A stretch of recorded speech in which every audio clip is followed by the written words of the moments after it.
baby. Don't feel like Anniv. I just paid my loan.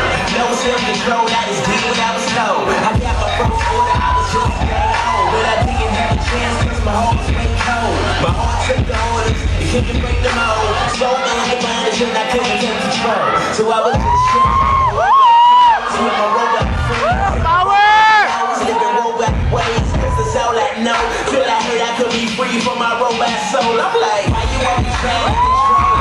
You and now my boss, that's the old me. I've been a king, you don't know my style. I'm not a robot now. I'm not a robot now.